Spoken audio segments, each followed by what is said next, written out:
You know, when I was a kid, I could go through a math book in a week, so I'm going to go see about the job they got down there.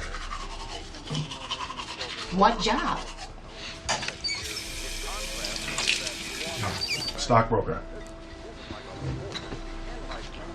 Stockbroker. Yeah. Not an astronaut? You're 5 times more likely to believe negative information than you are to believe positive information. Right? Have you guys heard that before? If I say something nice to you, and then somebody comes along and says something negative to you, you're more likely to believe and internalize the negative thing. So because of that, if you want to be successful, you are going to have to accept that your beliefs are decisions. You're deciding to believe that negative thing. You're deciding to discount positive things. That's a decision. So you can decide that you can get good at anything, or you can say, no, there are limits. Whichever you do, the famous Henry Ford quote, whether you think you can or you think you can't, you are absolutely right. Let that one sink in, because it'll change you once you really understand.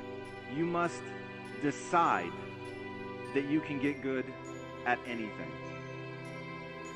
It does not matter who you are today. It doesn't matter if you're the kid that's laying in bed and spends 3 hours there because you're too lazy to cross and grab a sweatshirt. It only matters who you want to become and the price you're willing to pay to get there. If you pay that price, you can have anything you want in life. My whole life is predicated around the fact that this is something that you can train people, because it all comes down to belief system.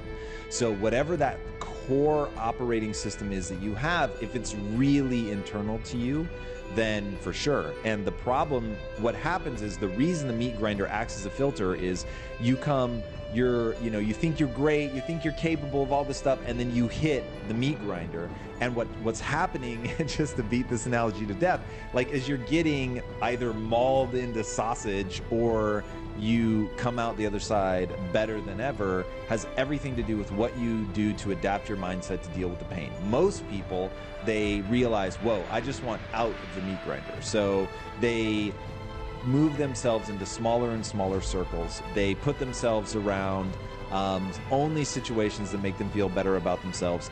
Versus the people that really get through the other side and they're stronger and better, is they realize, I have to go through this. And part of the going through to actually getting out the other side is to think in a different way, to change what I build my self-esteem around, to acquire new skills, to be willing to stare at my inadequacies, like all of the things that are ultimately going to allow them to improve enough to get to the other side.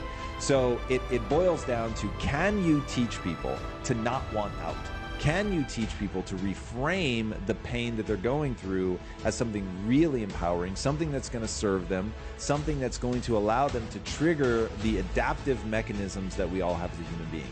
And literally, that's what impact theory is designed to do, is to sneak that message into mainstream media so that people can't help but assimilate that belief system. It just becomes so ever present in your upbringing, in the content that you watch as you're an adult and you're binging Netflix, that you're getting this empowering mindset.